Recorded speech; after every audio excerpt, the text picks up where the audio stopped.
फिर कनी बन गई। मैंने तो छोटा सा परिवार समझकर इस घर में शादी की थी, यहाँ तो सबकी अलग ही फरमाइश चलती है। तभी नैना के पति शिवा की आवाज आती है। अरे नैना, मेरे प्याज के पराठे नहीं बनाए तुमने? अभी लाती हूँ जी। नैना प्याज के पराठे बनाकर अपने पति के लिए नाश्ते की टेबल पर लेकर आती है। ये लीजिए प्याज के पराठे।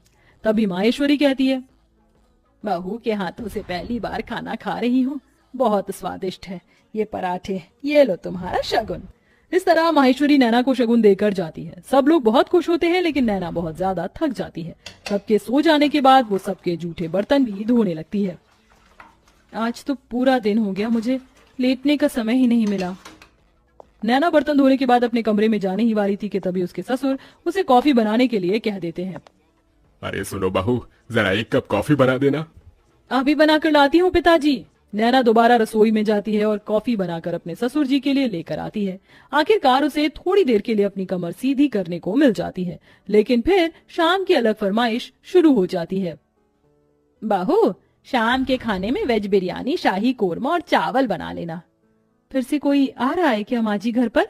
अरे नहीं, ये तो शिवा को बहुत पसंद है, इसीलिए बनवा रही हूँ। ठीक है माँ जी। अब शाम का खाना बनाने के लिए नैना फिर से रसोई में जाती है और खाना बनाते हुए खुद से ही कहती है, हे भगवान, कैसा परिवार मिला है मुझे। सुबह शाम मेरे ससुराल वालों को शाही पकवान ही चाहिए होते हैं, और इतने भुक्कड़ लोग हैं कि इन्हें हर थोड़ी देर में भूख लग जाती है। डिनर में इतना हैवी खाना कौन खाता है? मैं तो बेकार ही फंस गई इस घर में आकर। नैना ऐसा खुद से बोलते हुए खाना बनाती रहती है। उसे रसोई में बहुत गर्मी भी लगती है, लेकिन फिर भी वह खाना बनाती है। खाना तो बहू बहुत स्वादिष्ट लग रहा है, खुशबू से पता चल रहा है। हाँ हाँ, मेरी मेहनत जो लगी है, स्वादिष्ट तो होगा ही। नैना भी खाने की टेबल पर बैठकर खाना खाने ही वाली थी कि तभी किसी के आने की दस्तक होती है। हेलो गाइस, मेरे बिना ही खाना खा रहे हो?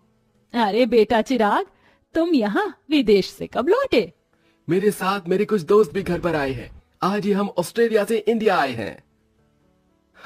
कितने दिनों बाद तुझे देख रहा हूँ नैना। ये मेरे ताऊ जी का लड़का है, विदेश पढ़ने चला गया था बचपन में। मेरा जिगरी यार यही है। जाओ नैना, इन सब के लिए भी खाना परोस कर ले आओ। अगर रोटी कम हो तो और बना लेना। हेमलता ऐसा कहकर बेचारी नैना को फिर से रसोई में भेज देती है। नैना को खाने के साथ दोबारा से रोटियां भी बनानी पड़ती हैं और वो बहुत ज्यादा थक जाती है। सबको खाना खिलाते हुए उसी के लिए खाना नहीं बचता। ये लो, बस यही रह गया था मेरे लिए।